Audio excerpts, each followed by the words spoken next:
memberikan dorongan ekonomi ya, kegiatan ekonomi, bagaimana harapannya Bea Cukai itu bisa memberikan manfaat yang optimal bagi pergerakan perkembangan ekonomi di Kabupaten Karimun khususnya atau Kepri secara umum. Halo Sobat BK, saya Welny yang akan menemani Sobat BK di BK Podcast.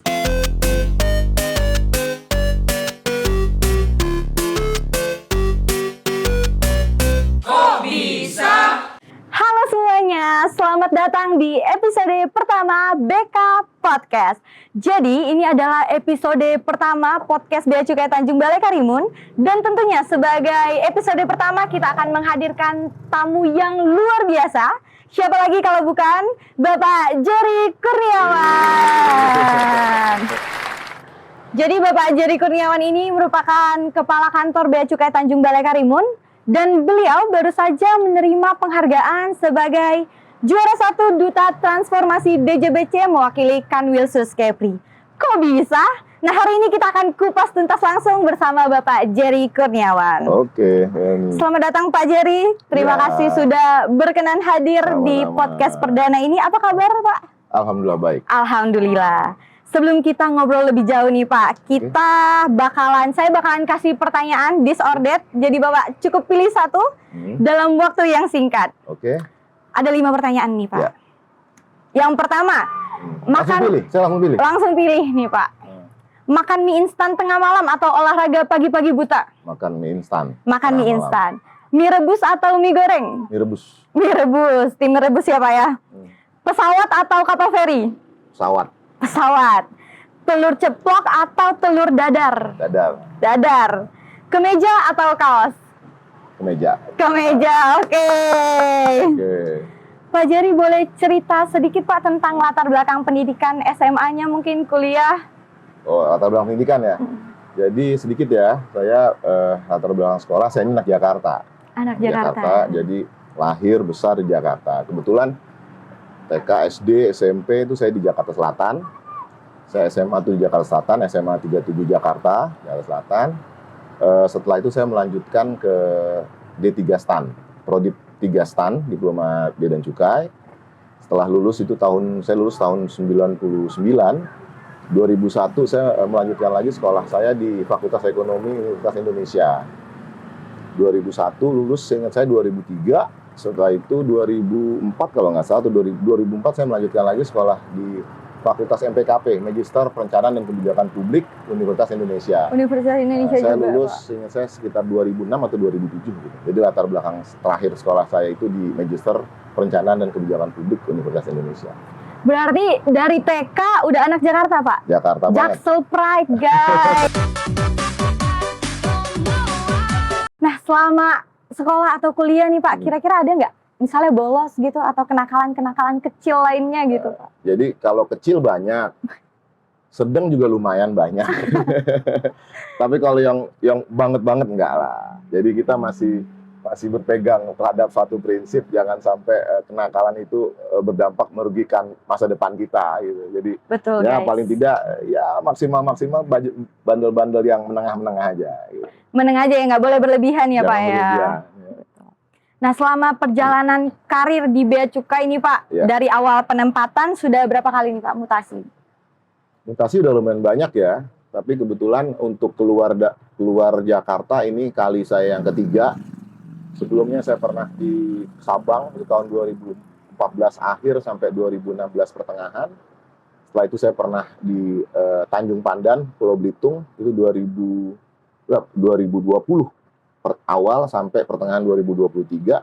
Sekarang yang ketiga nih, 2023 pertengahan sampai sekarang saya di Tanjung Balai Karimun. Nah, dari semua penempatan dan 3 penempatan di luar Jawa, kira-kira kantor yang paling seru dan menantang tuh Pak?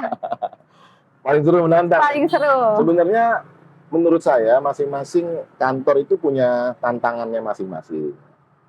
Tapi untuk TBK saya senang di TBK ini. Kenapa? Karena dari dulu kita sekolah program Diploma 3 Keuangan itu dosen-dosen, senior-senior kan kata TBK itu sudah sangat terkenal gitu. Dan bahkan ada slogan yang menyatakan belum jadi Bea Cukai kalau belum pernah bertugas di TBK ya, singkatan Tanjung Balai Karimun.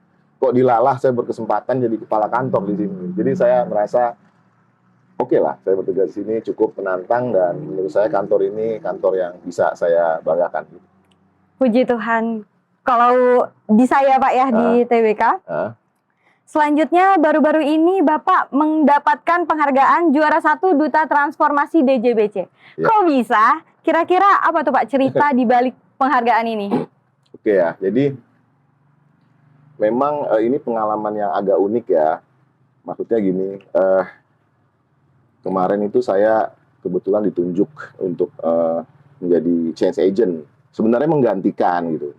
Tematik yang diangkat oleh Kanwil DJBC Khusus Kepri itu tentang paguyuban UMKM gitu ya. Nah kebetulan tematik ini sebenarnya pelaksanaannya memang inovasi itu dilaksanakan di kantor kita di BC Pelayanan Tanjung Balai Karimun gitu. Jadi kalau pertanyaannya kok bisa sih? Jadi saya urut sedikit di latar belakangnya. Jadi saya ketika membuat program ini beserta tim tentunya ya, banyak tim kami yang sangat oke banget yang mensupport kegiatan paguyuban UMKM di BCTBK ini dan juga di Kanwil Khusus Kepri.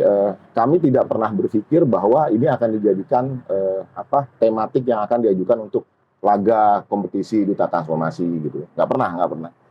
Jadi kita punya sebuah pemikiran, sebuah konsep, kita coba laksanakan gitu ya, semaksimal yang kita mampu. Alhamdulillah organisasi menilai kan gitu ya. Jadi kalau pertanyaannya kuncinya gimana Pak kok bisa terpilih? Sebenarnya kuncinya menurut saya kalimatnya simple gitu ya. Bekerjalah dengan hati. Nah, itu maksudnya. Maksudnya gimana? Untuk bagaimana apabila kita melandaskan semua pekerjaan kita itu dengan hati kita, tentunya nanti usahanya juga maksimal gitu. Dan kita nggak pernah berhitung, kita ikhlas melaksanakannya, nggak pernah, kalau saya begini nanti dilihat orang, kalau di sini nanti harapan saya pasti menang, kan gitu ya. Kita kan nggak tahu juga gitu. Tapi kalau kita berlandaskan kegiatan apa yang kita laksanakan itu dengan hati kita ikhlaskan, kita optimalkan semaksimal mungkin, alhamdulillah hasilnya juga cukup baik gitu ya. Jadi kuncinya itu ya, kita bekerjalah dengan hati, insya Allah nanti hasilnya juga akan baik. Berarti dari awal memang paguyuban UMKM ini bukan untuk duta transformasi ya Pak, tapi sebenarnya memang bukan. dibuat. Memang kita pengen laksanakan tujuannya di wilayah Kepri, khususnya di Tanjung Balai Karimun ini, harapannya bisa memberikan dampak yang positif bagi masyarakat Karimun. Memberikan dorongan ekonomi ya, kegiatan ekonomi, bagaimana harapannya Bea Cukai itu bisa memberikan manfaat yang optimal bagi pergerakan perkembangan ekonomi di Kabupaten Karimun khususnya atau Kepri secara umum. Nah dari situ mungkin ternyata berdampak banyak gitu ya, dan memang cukup rumit sebenarnya awalnya karena banyaknya instansi yang harus kita koordinasikan, dan kebetulan Bea Cukai dijadikan ketua paguyuban. Saya juga mendapatkan amanah sebagai ketua paguyuban. Tapi alhamdulillah so far oke, dan kita bisa mencapai beberapa target yang kita rencanakan gitu. Dan ternyata hal ini juga ternyata dipandang positif oleh organisasi. For your information aja nih guys, jadi Kepala Kantor Bea Cukai Tanjung Balai Karimun itu membentuk satu forum dan namanya Forum Paguyuban UMKM di Kabupaten Karimun, dan bersinergi dengan Bupati dan 16 instansi vertikal lainnya. Jadi Forum Paguyuban UMKM ini yang diangkat ke Duta Transformasi dan syukurnya menang juara 1 di Duta Transformasi DJBC. Luar biasa sekali, kita kasih tepuk tangan dulu. Semoga Kanwil Khusus Kepri selanjutnya bisa memenangkan Duta Transformasi lagi dengan inovasi-inovasi yang lebih baik lagi dan dampak bagi masyarakat. Nah, kita beralih pertanyaan nih Dan. Saat ini adanya kebijakan efisiensi anggaran nih Dan. Pasti punya tantangan tersendiri bagi kantor kita. Nah, kira-kira apa strategi Bapak agar kantor kita ini pengawasan dan pelayanannya tetap optimal di tengah efisiensi ini? Nah, ini nih memang jadi satu tantangan ya. Karena memang pemotongannya menurut saya juga cukup besar. Seingat saya tuh hampir lebih dari 40% gitu ya. Sementara pastinya kegiatan kepabeanan di lingkungan Kanwil Khusus Kepri ataupun terutama di Tanjung Balai Karimun harapannya tidak menurun, bahkan meningkat. Makanya oleh karena itu saya tentunya bagaimana kita mengoptimalkan kegiatan-kegiatan ini, dan untuk hal-hal yang sebenarnya memang gimana ya, susah ya. Kalau kita pangkas hal yang seolah-olah tidak perlu gitu ya, sebenarnya perlu juga gitu. Tapi jadi prioritasnya ini, skala prioritasnya itu dilakukan adjustment ulang gitu. Kalau yang tadi sebuah kegiatan dianggap kemarin itu prioritasnya di angka 8 atau 9 dan harus dilaksanakan gitu ya. Sekarang mungkin jadi prioritas itu nggak bisa dianggap 8 lagi, kita turunkan jadi 7 atau 6. Jadi yang dianggap di bawah 8 ini otomatis akhirnya nggak kita perlu laksanakan. Tapi sekali lagi gini, menurut saya menurut saya saya bersyukurnya bahwa saya punya tim yang kuat gitu ya. Saya didukung oleh tim yang kuat menurut saya. Jadi seluruh jajaran BCT Tanjung Balai Karimun sangat memahami situasi ini gitu ya. Dan kita mendorong pelaksanaan tugas kita itu benar-benar efisien, karena terkait anggaran tentunya kita harus efisien. Bagaimana strategi-strategi, kita mengembangkan strategi-strategi ataupun melakukan adjustment ulang terhadap pendanaan yang selama ini kita keluarkan. Tapi saya optimis gitu ya, dengan perencanaan ulang ini, dengan mitigasi risiko ulang ini, apa hal yang bisa kita perbaiki, kita bikin skala prioritas ulang. Harapan saya mudah-mudahan tugas dan fungsi Bea Cukai yang kita jalankan di sini insya Allah bisa kita laksanakan secara optimal, kira-kira gitu. Jadi menurut saya perlu kebersamaan dan perlu mengadjust perencanaan kegiatan ini dan juga pemahaman di seluruh anggota kita semua itu, sehingga bagaimana pelaksanaan pelayanan dan pengawasan yang dilakukan oleh BCTBK ini bisa benar-benar efektif dan efisien. Menurut saya gitu. Jadi sebenarnya pemotongan anggaran 40% ini tidak menutup kemungkinan bahwa pelayanan dan pengawasan kita tetap optimal ya, Nen? Insya Allah kita usahakan semaksimal mungkin tetap pelayanan kita tetap bisa kita laksanakan secara optimal. Saya optimis kita bisa. Amin. Selama 2 tahun bertugas di TBK, tantangan apa yang paling berat menurut Bapak? Waduh, kalau bicara TBK ini menurut saya cukup banyak. Efisiensi anggaran tadi? Termasuk. Tapi menurut saya kalau efisiensi anggaran kan semua merasakan ya. Gitu ya. Jadi secara umum yang lain di luar efisiensi anggaran menurut saya ada dibagi 2 besaran besar gitu, kelompok yang besar. Yang pertama tentunya tantangan eksternal, ataupun yang kedua adalah tantangan internal. Kalau secara eksternal kita tahu ternyata kan cara pandang masing-masing instansi itu mungkin berbeda gitu ya. Persepsinya berbeda, cara pandangnya berbeda. Tujuannya yang mau dicapai juga kadang-kadang belum tentu persis sama gitu ya. Jadi menyamakan persepsi antar instansi ini juga untuk dalam mencapai satu tujuan menurut saya juga tidak gampang gitu. Karena kepentingannya juga berbeda. Nah, itu menurut saya jadi salah satu permasalahan eksternal yang cukup menantang di Tanjung Balai Karimun ini, kalau secara eksternal. Kalau secara internal, menurut saya TBK ini kan perjalanannya jauh ya, 3 moda. Sebagian besar pegawainya itu bekerjanya jauh dari keluarga gitu. Jadi memaintain semangat bekerja pegawai itu menurut saya tantangan tersendiri, gitu ya. Betul. Bisa jadi orang jauh bekerja, dia mau santai-santai, tenang-tenang, kalau perlu tidur di kantor, ya menurut saya kan jadinya kan nggak efektif gitu ya. Tapi bagaimana walaupun mereka jauh dari keluarga, di sini mereka bisa bekerja secara optimal, bisa menghasilkan sesuatu yang optimal pula gitu, dan menghasilkan sesuatu untuk masyarakat di lingkungan Tanjung Balai Karimun secara optimal, itu menurut bagi saya merupakan suatu tantangan yang cukup menantang juga. Dan alhamdulillah saya semua anggota BC Tanjung Balai Karimun menurut saya punya integritas yang sangat baik gitu ya. Saya didukung oleh tim yang baik dan menurut saya alhamdulillah segala tantangan itu bisa kita selesaikan menurut saya. Berarti ada 2 ya teman-teman, ada dari eksternal dan ada internal. Ya. Nah, tantangan internal tadi ini berhubungan sama pertanyaan selanjutnya nih Pak. Ya. Selama 2 tahun bertugas nih, kami melihat Bapak sebagai sosok yang konsisten dan visioner, selalu memikirkan hal-hal ke depannya. Serta segala kebijakan yang Bapak ambil selalu konsisten dijalankan, misalnya gerakan semangat bergelora. Bapak juga nggak hanya menggaungkan di awal ya teman-teman, tapi selalu hadir dalam berbagai program semangat bergelora. Misalnya pagi mengaji, kajian islami, chat with the chief, hingga CEC dan olahraga. Kira-kira kunci konsistennya itu apa tuh Pak? Kalimat kuncinya ya, menurut saya satu aja, namanya tanggung jawab. Tanggung jawab. Jadi, menurut saya menjadi seorang pemimpin itu tidak mudah. Kita nggak bisa mau ambil jabatannya, tapi kita nggak mau ambil tanggung jawabnya gitu. Jadi sementara menurut saya ketika kita menjadi pemimpin, walaupun buat level saya bukan berarti pemimpin besar ya, pemimpin kecil lah gitu ya, tapi sudah menjadi seorang pemimpin gitu kan. Kita harus kita orang-orang ini yang dipimpin ini perlu keteladanan gitu maksud saya. Jadi kalau kita menggelorakan sebuah program, tapi kita nggak ikut di situ, kita nggak mencontohkan dalam membuat satu program itu berhasil, menurut saya ya akhirnya yang kita bimbing ini ya mundur teratur gitu. Kadang-kadang kita sudah contohkan, kita dorong pun aja juga kadang-kadang masih sulit gitu ya. Tapi sekali lagi menurut saya yang perlu benar-benar kita pahami itu setiap jabatan itu ada tanggung jawabnya. Dan menurut saya ya yang perlu sama-sama kita yakini dan kita pahami, setiap tanggung jawab itu pasti akan dimintakan pertanggungjawaban gitu.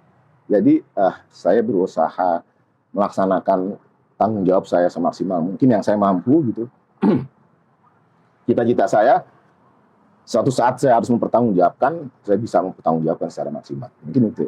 Amin. Pasti sering dengar Pak Jerry ini punya suara yang khas. Kira-kira siapa nih Pak band atau penyanyi favoritnya? Waduh.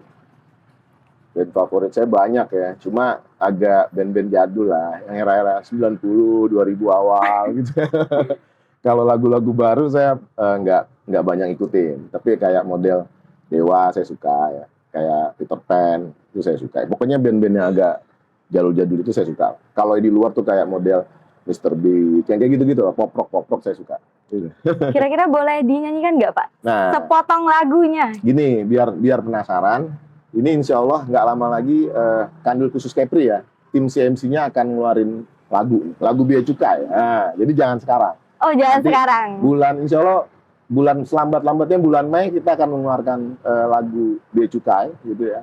Nanti tim saya ada Pak Kanwil beserta pegawai-pegawai di Kanwil Khusus Kepri.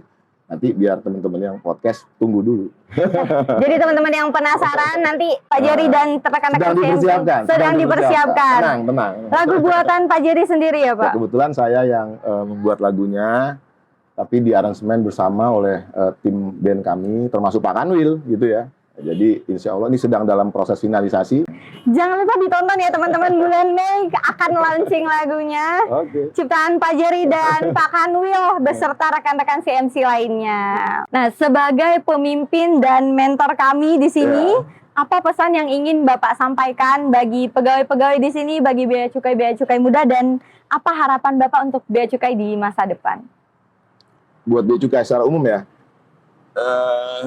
tantangan Bea Cukai itu semakin ke depan semakin berat gitu ya.